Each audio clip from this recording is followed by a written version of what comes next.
Alright, so I think I have finally gotten the iColor software to go ahead and take my image.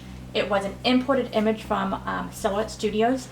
I have the business edition on Silhouette Studios, so I did have to resave the image from an SVG3 to just an SVG, and then added that to my desktop, and then imported that into the iColor and made sure it had an offset. And now it does seem to take just a wee bit of time for it to actually seems to submit to the printer. So I hit it, and it is printing.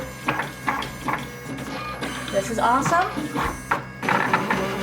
It's printing. It's cutting. It's cutting out. That was fast. Holy moly! This is awesome. Much faster than registration marks never being found. And it slices it. Woo! Look at that. Look at that. You just worry about that now. This is on glossy. This is their BOP, which is their polyurethane kind, and look at that. And this is the contour cut. Peel off the sticker. We can go ahead. Now, I have not tried to peel it off, so hopefully the cutting. Oh, here comes the edge. Okay.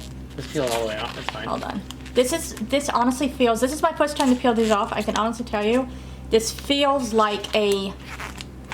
It feels like vinyl, and I deal with a lot of vinyl. It definitely, it's got very good stick, like a decal for a car.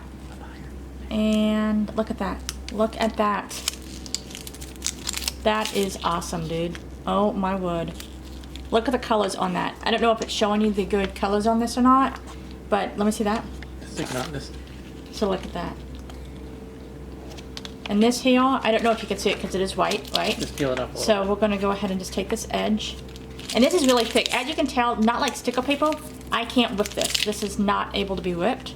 So we'll go ahead and try this here. Look at that. So, as you can tell, I'm having just a bit of struggle because it's actually really thick. So we'll try this end. Look at this. I am going to add this to my laptop. That is gorgeous. You can almost see, I don't know if anyone's watching has ever dealt with vinyl, but you can definitely tell the coating on this is very, very nice. It is not paper thin per se. We're gonna do another one after this. This is awesome. Look at that. Crystal clear. Yep. This is awesome.